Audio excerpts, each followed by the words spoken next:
कि आप सब लोगों ने मुझे विधानसभा का चुनाव जिताया और चुनाव जीतने के बाद मध्य प्रदेश की भारतीय जनता पार्टी की सरकार ने मुझे वन मंत्री बनाया। और जब मैं पहली बार वन मंत्री बना तो भोपाल में ये वन मेले का आयोजन भोपाल में हुआ और उस मेले में मुझे जाने का अवसर मिला और समझने का अवसर मिला। और उस समय मैंने कहा था कि ये जो वन मेला है पूरे मध्य प्रदेश में सरकार के द्वारा आयोजित किया जाएगा और इसी कड़ी में अलीराजपुर जिले में यह वन मेला आयोजित किया जा रहा है। लेकिन मैं आप सब भाइयों बहनों से कहना चाहता हूं, अलीराजपुर के लोग, अलीराजपुर के आदिवासी भाई बहन, हम सब लोग जंगल में रहते हैं और हमारे आदिवासी भाई बहन जंगल पर आधारित हमारा जीवन चलता है। अगर जंगल नहीं हो, जंगल में जितने भी उत्पादन होते हैं, चाहे महुआ हो, चाहे डोली हो, चाहे ताड़ी हो या अन्य जो चीजें हैं, जिसके पास जंगल ज्यादा है, झाड़ ज्यादा है, उस गांव में पैसों की कोई कमी नहीं है। आज आप लोग देखते होंगे हमारे महुए हैं, चारोली है, अनेक प्रकार के सीताफल है, ऐसे कई प्रकार के हमारे वन से वन उपज होता है, जिसके कारण हमारे जेब में पैसा आता है और आर्थिक स्थिति हमारी मजबूत होती है। और इसीलिए मैं आप सब भाइयों बहनों से कहना चाहता हूं, आपने देखा होगा यहाँ जो वन मेला लगा है, इसमें जंगल में जो जड़ी बूटियां हैं, दवाइयां हैं, पैदा होती है और वो दवाइयां और जड़ी बूटी किस किस की बीमारी के उपयोग में आती है। यहाँ बहुत सारे स्टॉल लगे। मैं आप सब भाइयों से कहना चाहता हूं, हम जंगल में तो रहते हैं, हम जंगल में रहते हैं, हम जड़ी बूटी को भी जानते हैं, लेकिन जड़ी बूटी किस बीमारी के काम में आती है ये हमको इसकी जानकारी नहीं है। और इसीलिए मैंने यहाँ पर वन मेला लगाया कि अलीराजपुर जिले के हमारे आदिवासी भाई बहन जंगल में बड़ी मात्रा में जड़ी बूटियां हैं, उसको समझने का भी अवसर मिलेगा, जानने का अवसर मिलेगा और उपयोग करने का भी अवसर मिलेगा। ये अलीराजपुर जिले में इसलिए ये मेला आयोजित किया गया है। दूसरी बात, वन उपज से आर्थिक मजबूती। अभी यहाँ पे हमारे भगत लोग बैठे और बड़वे लोग भी बैठे, जितने भी बड़वे ने भगत हमारे गांव के लोगों का इलाज करते हैं, ये सब जड़ी बूटियां दे दे के उनका इलाज करते हैं, है कि नहीं? लेकिन हमारे भगत और बड़वे बताते ही नहीं है कैसे इलाज कर रहे हैं, हम ये बताते ही नहीं है। और इसीलिए हमने ये वन मेला लगाया और वन मेले में हमारे जो आयुर्वेद को हमने बुलाया, डॉक्टरों को बुलाया है कि ये जड़ी बूटी किस काम में आती है, किस उपयोग में आती है, किस बीमारी के उपयोग में आती है, ये जानने का आपको इस मेले के माध्यम से आपको इसका लाभ भी मिलेगा, समझने का अवसर भी मिलेगा। और मैं आप सब भाइयों से कहना चाहता हूं, ये मेले तो बहुत लगते हैं। कौन कौन से मेले लगते हैं? शिवरात्रि का मेला भी लगता है, क्यों अलीराजपुर में, लेकिन ये वन मेला है और ये पहली बार अलीराजपुर की धरती पे लगा है। और इसीलिए मैं आप सबसे निवेदन करना चाहता हूं कि हम भाषण सुनने के लिए नहीं, भाषण तो अपन रोज सुनते हैं, अलीराजपुर के लोग मिलने जुलने वाले, लेकिन जितनी भी दुकानें लगी है दवाइयों की, वहां जाना और दवाइयों का पहचान लो। तो जहां हमारा डॉक्टर बैठा है उसको पूछना कि दवाई किस बीमारी के काम में आती है। ये अगर समझेंगे तो मुझे लगता है कि अलीराजपुर जिले में, अलीराजपुर के जंगलों में सैकड़ों प्रकार की दवाइयां हैं, हम ठीक से उसका उपयोग कर सकते हैं। आज आप सब जानते हैं कोरोना की जब बीमारी, कोरोना की बीमारी हुई तो हमारे आदिवासी अस्पताल में आए ही नहीं। क्या अपन ने क्या क्या कोरोना की बीमारी का उपयोग, उसको भगाने के लिए क्या क्या करा मालूम? सबसे पहले मोहड़े की दारू बहुत पी गई नहीं, मोहड़े की दारू बहुत पी था हमारे लोग। और क्या कहा कि पुराने लोग कहते थे कि महामारी आती तो मोहड़े की दारू पी के पीते तो बीमारी भाग जाती, पुराने लोग कहते हैं। और ये वास्तव में हमने देखा है और कोरोना के समय उसका उपयोग भी किया जिसके कारण हमारे आदिवासी भाई बहनों में कोरोना से मरने वालों की संख्या बहुत कम हुई। अलीराजपुर जिले में मात्र 48 लोग कोरोना से, जिनकी मृत्यु मात्र 48 लोग। और महुए की शराब तो बाजार में बहुत है, क्यों खूब है, क्यों इंग्लिश दार कोई नहीं पीता। तो कोरोना के समय महुए की शराब भी काम है। लेकिन मैं आप सब भाइयों बहनों से एक ही बात कहना चाहता हूं कि हम सब लोगों को अगर वन में, जंगल में हमको जड़ी बूटी बचाना है तो जंगल की रखवाली भी करना पड़ेगी। अभी अपने जंगल बहुत अच्छा हो गया ना, जंगल अच्छा हो गया ना सब जगह, लेकिन इसको और हमको बढ़ाना पड़ेगा। अभी जंगल बचने का दो कारण है। एक तो प्रधानमंत्री नरेंद्र मोदी जी का हम सबको धन्यवाद देना चाहिए कि एक तो उन्होंने हमारे जो आदिवासी भाई बहन हैं उनके लिए प्रधानमंत्री आवास के मकान बना दिए, तो पक्के मकान बनाने लगे, सरकार पैसा देने लगी, तो जंगल की लकड़ी कटती नहीं, उसके कारण भी बच रही। दूसरा, प्रधानमंत्री जी का आभार इसलिए भी व्यक्त करना चाहिए कि खाना बनाने में इतनी लकड़ी जलती थी, आज प्रधानमंत्री जी ने गैस के चूल्हे और टंकी दे दी तो लकड़ी जलना बंद हो गई।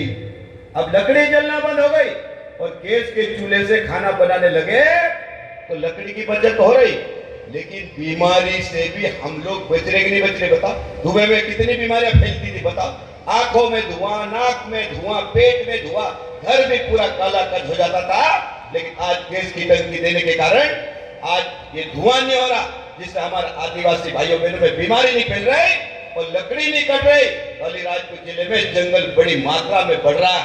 लेकिन मैं आप सब भाइयों बहनों से कहना चाहता हूं कि जिस गांव में जंगल है, जिस गांव में झाड़ है, उस गांव में लोगों के पास ज्यादा पैसा है, ज्यादा पैसा है।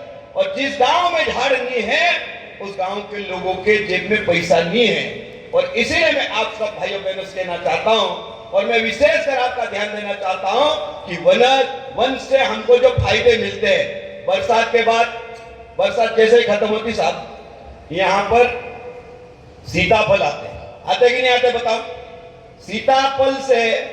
सीताफल का जो पैसा आता अलीराजपुर जिले में, उससे हमारे लोग दिवाली मनाते साहब। दीपावली में पैसा था, मार्केट में बिकता, और सीताफल हमारा अहमदाबाद जाता है, बड़ौदा जाता है, सूरत जाता है, खरगोन जाता है, बड़वानी जाता है, धार जाता है, और झाबुआ वालों को भी खिलाते थे। खिलाते कि नहीं खिलाते? और जो पैसा आता उससे धूमधाम से दिवाली मनाते कि नहीं मनाते बताओ। उसके बाद वनस्पति आय में ताड़ी आती है। ताड़ी हम लोग सब अलीराजपुर के लोग ताड़ी धार वालों को पिलाते हैं, इंदौर वालों को पिलाते हैं, खरगोन, बड़वानी, झाबुआ और गुजरात के लोगों को भी पिलाते कि नहीं पिलाते भाई? पिलाते कि नहीं पिलाते? और मैं इसलिए याद दिला रहा हूं कि ताड़ी का जो रेट है, आपको ताड़ी नहीं मिलेगी साहब अलीराजपुर जिले में। पूरी ताड़ी मार्केटिंग होती है। और ताड़ी जो बियर की बोतल होती है, खाली बोतल में भर के बेचते, क्यों? कितने रुपए में बिकती है? 100 रुपए बोतल बेचते, 125 रुपए बोतल तक बिकती है। यहाँ पर 125 रुपए बोतल बिकती है यहाँ पे। और इतनी मांग है कि दूध अगर बेचने जाओ तो दूध के पैसे उधार करना पड़ता है, लेकिन ताड़ी का पैसा तो तार से उतारो से पहले मिल जाता है कि ले भाई तू उतारते नगद ले ले। होता कि नहीं होता? सही बात है कि नहीं बताओ? होता कि नहीं होता? ताड़ी आती है, उसके बाद हमारे यहाँ वनस्पति आय, महुआ आता कि नहीं? महुआ यहाँ लाखों रुपए का महुआ होता है। जिन गांव में महुए हैं, एक एक घर में 1-1, 2-2 लाख, 3-3 लाख रुपए तक का भी महुआ निकलता है। महुआ निकलने के बाद यहाँ पर डोली आती है, डोली वो 40 रुपए किलो बिकती है। उसका हम तेल भी खाते हैं, यहाँ के लोग तेल भी खाते हैं, घी से भी अच्छा है सर। हमारे बड़े जानते बनते कि नहीं बनते हैं? उसमें हम लोग डोली के तेल का उपयोग करते हैं। और डोली जो बस्ती और बाजार में बेचते हैं वो खल और खाद के उपयोग में भी आती है। डोली का सीजन आया, उसके बाद आम का सीजन आता है सब। यहाँ महुआ खत्म हुआ, ये मंडी में पूरे अलीराजपुर जिले का आम आता है। और ये अलीराजपुर कि जो आम की मंडी है ये मध्य प्रदेश की सबसे बड़ी मंडी है और यहाँ से और हम 20 से 25 ट्रक आम भेजते लगातार 2 महीने तक आम का बिजनेस चलता है। तो यह अलीराजपुर जिले की जो मैंने कहा ना वन संपदा, वनों से जो आय प्राप्ति होती है वो दिवाली से लगातार बारिश तक एक के बाद एक के बाद एक के बाद एक के बाद सब आय आती है, जिससे अलीराजपुर जिले की जो हमारे आदिवासी भाई बहन हैं वो समृद्ध भी है, उनके जेब में पैसा भी आता है। और बरसात में क्या आता मालूम, निम्बोली लिमड़े आते कि नहीं आते, लिमड़े निम्बोली आते हमारे, और निम्बोली भी उमराली वालपुर और इन हाटों में ट्रकों से निम्बोली बिकने के लिए आती है। और मैंने अभी हमारे फुलझर साहब को पूछ रहा था कि मैंने कहा साहब निम्बोली क्या भाव बिकती है, तो हमारे 10 से 15 रुपए में बिकती है, 10 से 15 रुपए में बिकती है। ये व्यापारी बैठे हैं सब खरीदने वाले, कांति राठौड़ ने सब 15 से 18 रुपए में बिकती साहब। लेकिन इस बार अपन तय करेंगे, इस पे एमएसपी है लागू, कितनी है, हाँ सही बोलना, कितनी है, 30 रुपये किलो निम्बोली की वन विभाग के द्वारा 30 रुपये में एमएसपी लागू हुई है।